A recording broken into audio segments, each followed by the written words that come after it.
YouTube, how the devil are you doing? It's Cool King checking in again on behalf of the EDC Cooperative. I hope that you are fine and dandy. So today we are going to talk about the Keyport Pivot. So let's take a look. So as part of our series looking into key holders, we couldn't sort of start without looking at the Keyport as well. This is another item that's got quite a lot of innovative design around it and has progressed since this model. This is the version 1.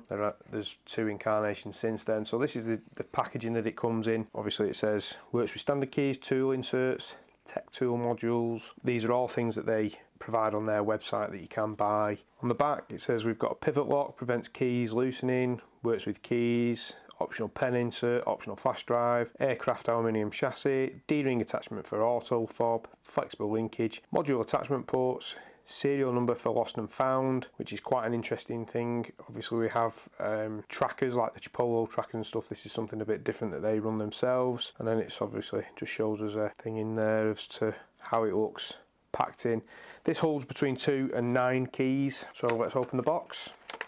So first off we get some instructions there, it sort of tells us how to add keys, and let's take the actual Keyport out of its box. There is another box in there, so let's have a look what's in there. Some washers and some extension posts, or one extension post should I say. So I'll put them to one side.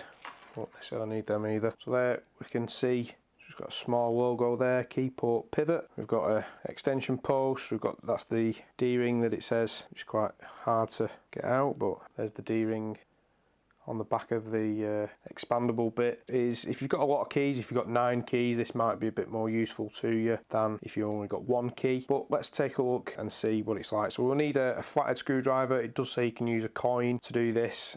So let's undo that and open the thing up. Now you can see it's all nice and flat when it's like that. So you notice that I've left one washer on the end there, which is a curved washer. Can just make that out. It is curved, promise. And that's what that comes like that. That's what they recommend that you should leave there. So we'll put a key in, another key. We've got 4 keys in there. I think that might be enough. So we shall fold this over and see how it goes. I've got a screwdriver.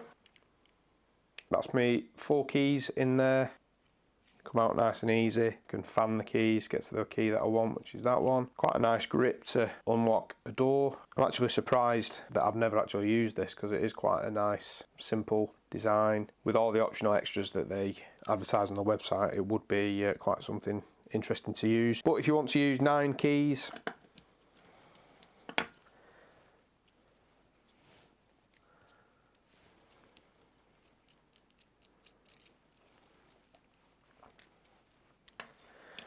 if you want to use the 9 keys, we'll leave the 4 in place. We'll get the extension post, screw the extensions post in there, and then, oh, I've not actually got 9 keys, so let's use 6 keys and this USB drive, which Keyport actually do their own USB drive, which is the same width as the body of the Keyport itself, which I think is quite a nice touch rather than something that sticks out bulky. You don't need any extra bulk.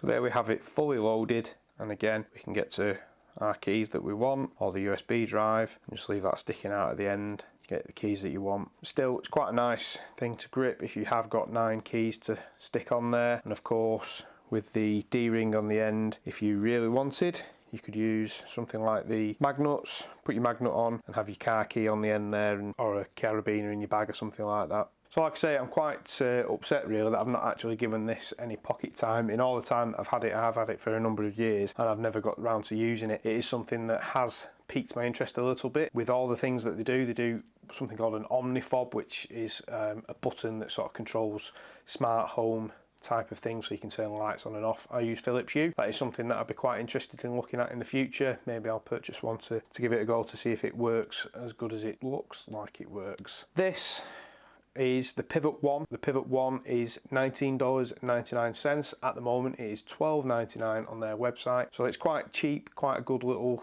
handy thing if you want a nice cheap key holder, then this is the way to go, I think. It is quite a nice thing. The fact that you can add things to it, so there's modular things that clip to the outside of it in the 3 holes that are there, as well as things that go internally as well. So it is quite a good thing that you can build on. They do a flashlight, they do pens, all kinds of stuff that go with it. So bang for your buck, $12.99, why not? Anyway, thanks for watching. If you've got any questions about the Keyport, put them down below. I will link up here to the other key holders that we've looked at recently, just so you can have a look yourself and see if anything sort of piques your interest. Again, thanks for watching, take care, see you on the next one.